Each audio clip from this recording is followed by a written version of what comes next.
Hoje é o Dia Nacional de Combate ao Abuso e Exploração Sexual de Crianças e Adolescentes. Uma data importante para alertar sobre a necessidade de denunciar sinais de violência. Para se ter uma ideia, segundo números do Tribunal de Justiça aqui do estado de São Paulo, nos 4 primeiros meses desse ano foram muitos casos, foram mais de 700 casos somados os 3 meses. Para falar mais sobre esse assunto, a Alana Freitas está ao vivo aqui com a gente. Bom dia para você, Alana. Os números mostram também que houve aumento nas investigações de crimes sexuais aqui no estado de São Paulo, não é?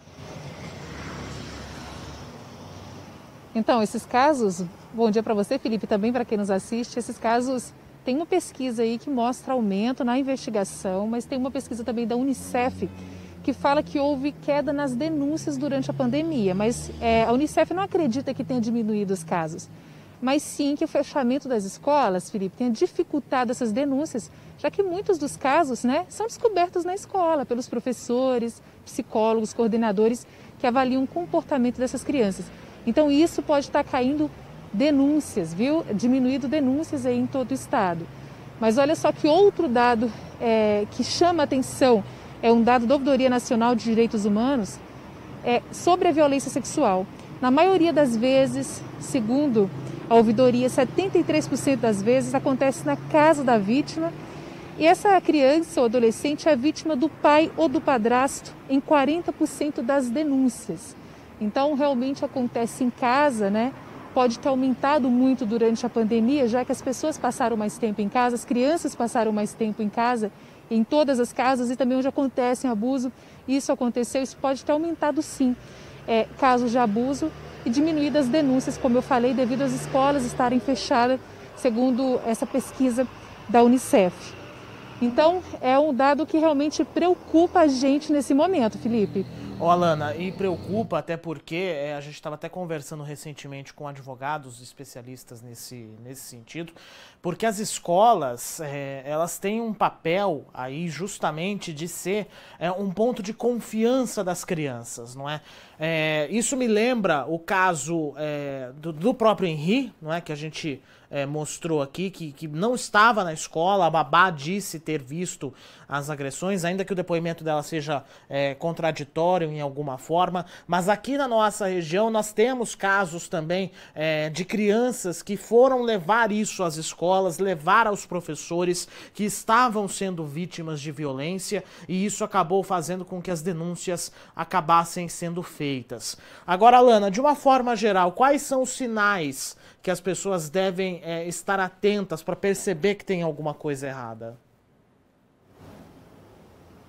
Os órgãos que tratam desse assunto, inclusive os profissionais dessa área, alertam que às vezes, Felipe, esses sinais eles não são visíveis, eles não estão às vezes fisicamente visíveis. Está mais no comportamento da criança. Isso até justifica o porquê das escolas perceberem comportamentos diferentes.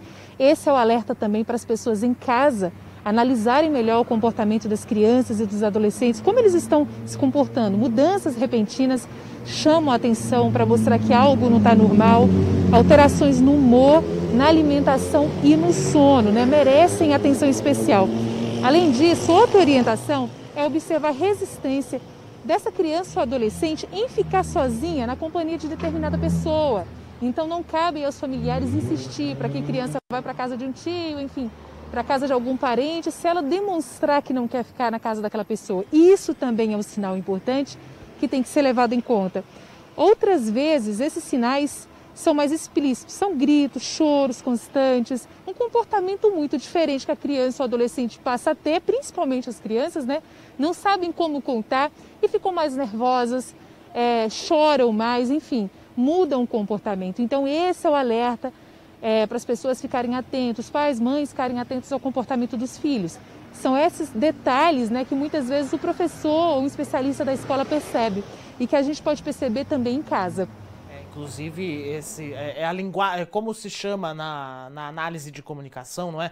É a linguagem não verbal. Às vezes a linguagem que não é falada, às vezes os gestos dizem muito, não é? É aquela história de uma imagem vale mais que 1000 palavras. Às vezes um gesto da criança pode ser determinante nessa circunstância. Agora, Alana, se a família tiver desconfiança de como abordar a criança ou adolescente para tentar descobrir se aconteceu alguma coisa, como é que a família deve abordar essa criança? Essa pergunta é muito importante, Felipe, deixa muitas pessoas com dúvida. Às vezes os pais têm até vergonha, mães, né, e pais têm vergonha de conversar e perguntar sobre determinados assuntos à criança. E realmente os especialistas alertam que tem que ter todo um jeitinho para fazer essa abordagem, né? Às vezes nem perguntar diretamente, fulano fez alguma coisa com você, mas perguntar, alguém mexeu no seu corpo, tocou em alguma parte que te incomodou? Perguntas que ajudam aí a despertar realmente se há algo errado.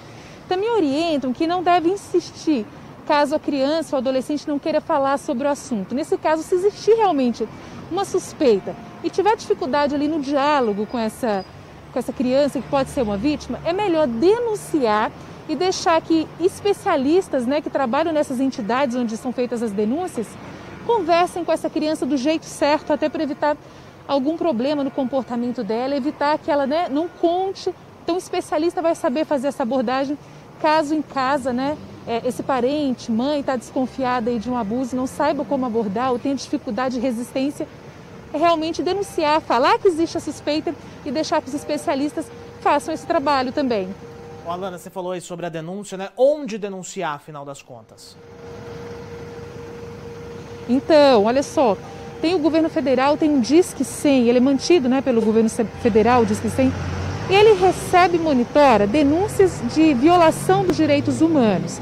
E pode ligar para o Disque 100 do celular ou telefone fixo, tem essas duas opções. Também o Conselho Tutelar, cada cidade tem, às vezes numa cidade muito grande, como é o caso de Campinas, tem vários espaços, né, em cada região do Conselho Tutelar.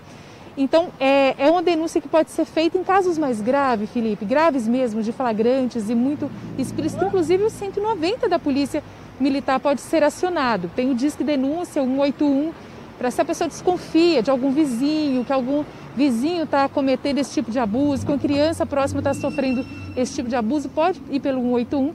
Existem também as delegacias, né, que são especializadas. Então, são muitas as opções. Por exemplo, o Conselho Tutelar da sua cidade, você pode pesquisar na internet, telefone do Conselho Tutelar mais próximo, vai aparecer facilmente para fazer a denúncia.